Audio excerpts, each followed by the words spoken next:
Complications, I have already mentioned that, covered that psychological impact and impact on daily life.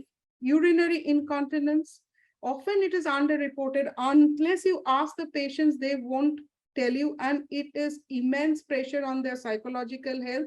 Treat the cause, that is the cough, rather than urinary incontinence. So other way around, so if somebody is coming with urinary incontinence, ask them about chronic cough and treat the cough first. Their urinary incontinence will get better.